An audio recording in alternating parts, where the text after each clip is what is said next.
full sanctity upon her back. There was a window open behind her, revealing just such a view as he had seen that morning, and on her widowed mother's dresser there stood just such another copper pot. The saint looked neither at the view nor at the pot, and at her widowed mother still less. For lo, she had a vision. The head and shoulders of St. Augustine were sliding like some miraculous enamel along the rough cast wall. It is a gentle saint who is content with half another saint to see her die. In her death, as in her life, Santa Deodata did not accomplish much. "So what are we going to do?" said Miss Abbott. Philip started, not so much at the words as at the sudden change in the voice. "Do?" he echoed, rather dismayed. "This afternoon I have another interview. It will come to nothing. Well? Then another. If that fails, I shall wire home for instructions. I dare say we may fail altogether, but we shall fail honourably." She had often been decided, but now behind her decision there was a note of passion.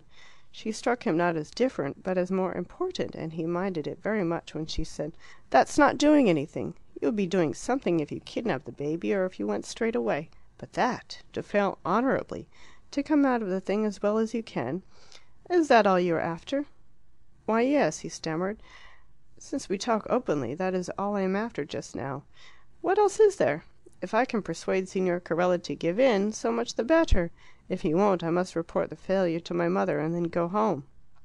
"Why, Miss Abbott, you can't expect me to follow you through all these turns."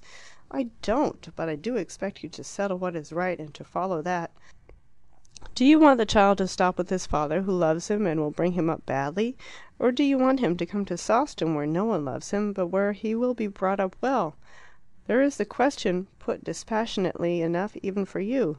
Settle it. Settle which side you'll fight on, but don't go talking about an honourable failure, which means simply not thinking and not acting at all. Because I understand the position of Signor Carella and of you, it's no reason that none at all. Fight as if you think us wrong. Oh, what's the use of your fair-mindedness if you never decide for yourself? Any one gets hold of you and makes you do what they want. And you see through them and laugh at them and do it. It's not enough to see clearly. I'm muddle-headed and stupid and not worth a quarter of you. But I have tried to do what seemed right at the time. And you, your brain and your insight are splendid. But when you see what's right, you're too idle to do it. You told me once that we shall be judged by our intentions, not by our accomplishments. I thought it a grand remark. But we must intend to accomplish, not sit intending on a chair." "You are wonderful," he said gravely.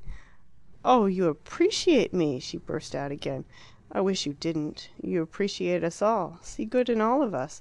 And all the time you were dead, dead, dead. Look, why aren't you angry?" She came up to him, and then her mood suddenly changed, and she took hold of both his hands. "You are so splendid, Mr. Herriton, that I can't bear to see you wasted. I can't bear she has not been good to you your mother." "Miss Abbott, don't worry over me. Some people are not born to do things. I'm one of them. I never did anything at school or at the bar. I came out to stop Lilia's marriage, and it was too late. I came out intending to get the baby, and I shall return an honourable failure.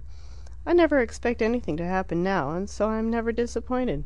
You'd be surprised to know what my great events are. Going to the theatre yesterday, talking to you now. I don't suppose I shall ever meet anything greater. I seem fated to pass through the world without colliding with it or moving it. And I'm sure I can't tell you whether the fate's good or evil. I don't die. I don't fall in love. And if other people die or fall in love, they always do it when I'm just not there.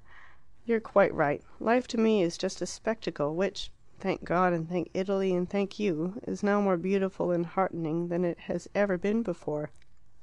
She said solemnly, "I wish something would happen to you, my dear friend. I wish something would happen to you."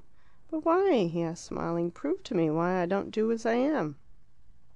She also smiled very gravely. She could not prove it. No argument existed.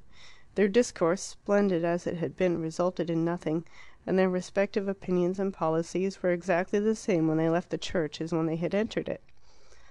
Harriet was rude at lunch. She called Miss Abbott a turncoat and a coward to her face.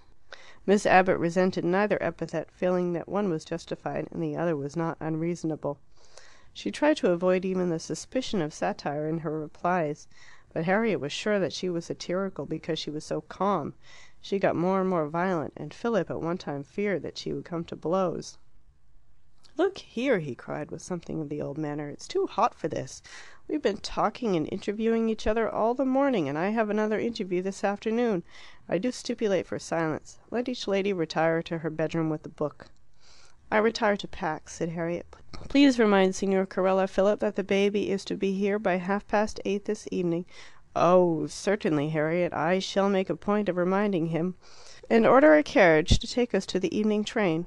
"And please," said Miss Abbott, "would you order a carriage for me too?" "You going?" he exclaimed. "Of course," she replied, suddenly flushing. "Why not?" "Why, of course you would be going. Two carriages, then. Two carriages for the evening train." He looked at his sister hopelessly. "Harriet, whatever are you up to? We shall never be ready." "Order my carriage for the evening train," said Harriet, and departed. "Well, I suppose I shall. And I shall also have my interview with Signor Carella." Miss Abbott gave a little sigh. "But why should you mind? Do you suppose that I shall have the slightest influence over him?" "No, but I can't repeat all that I said in the church. You ought never to see him again. You ought to bundle Harriet into a carriage, not this evening, but now, and drive her straight away." "Perhaps I ought. But it isn't a very big ought. Whatever Harriet and I do, the issue is the same. Why, I can see the splendour of it, even the humour. Gino sitting up here on the mountain top with his cub. We come and ask for it. He welcomes us. We ask for it again. He is equally pleasant. I am agreeable to spend the whole week bargaining with him.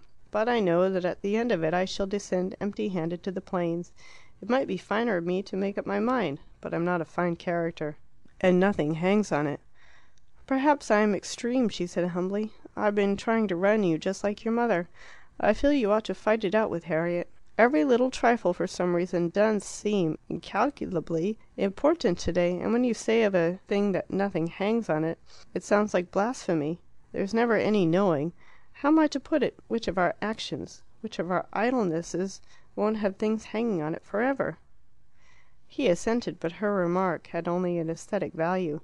He was not prepared to take it to his heart. All the afternoon he rested, worried, but not exactly despondent. The thing would jog out somehow. Probably Miss Abbott was right. The baby had better stop where it was loved, and that probably was what the fates had decreed. He felt very little interest in the matter, and he was sure that he had no influence. It was not surprising, therefore, that the interview at the Caffe Garibaldi came to nothing. Neither of them took it very seriously, and before long Gino had discovered how things lay and was ragging his companion hopelessly. Philip tried to look offended, but in the end he had to laugh. "Well, you're right," he said. "This affair is being managed by the ladies." "Ah, the ladies!" cried the other, and then he roared like a millionaire for 2 cups of black coffee, and insisted on treating his friend as a sign that their strife was over. "Well, I have done my best," said Philip, dipping a long slice of sugar into his cup, and watching the brown liquid ascend into it. "I shall face my mother with a good conscience. Will you bear me witness that I've done my best?" "My poor fellow, I will." He laid a sympathetic hand on Philip's knee. "And that I have." The sugar was now impregnated with coffee, and he bent forward to swallow it. As he did so his eyes swept the opposite of the piazza, and he saw there, watching them, Harriet. "Mia sorella!" he exclaimed. Gino, much amused, laid his hand upon the little table and beat the marble humorously with his fists. Harriet turned away and began gloomily to inspect the Palazzo Pubblico. "Poor Harriet!" said Philip, swallowing the sugar. "One more wrench and it will be all over for her. We're leaving this evening." Gino was sorry for this. "Then you will not be here this evening as you promised us? All three leaving?" "All three," said Philip, who had not revealed the secession of Miss Abbott. "By the night train. At least that is my sister's plan. So I am afraid I shan't be here." They watched the departing figure of Harriet, and then entered upon the final civilities. They shook each other warmly by both hands. Philip was to come again next year, and to write beforehand. He was to be introduced to Gino's wife, for he was told of the marriage now. He was to be godfather to his next baby. As for Gino, he would remember sometime that Philip liked vermouth. He begged him to give his love to Irma. Mrs. Herriton, should he send her his sympathetic regards? No, perhaps that would hardly do. So the two young men parted with a good deal of genuine affection. For the barrier of language is sometimes a blessed barrier, which only lets pass what is good. Or, to put things less cynically, we may be better in new, clean words, which have never been tainted by our pettiness or vice. Philip, at all events, lived more graciously in Italian.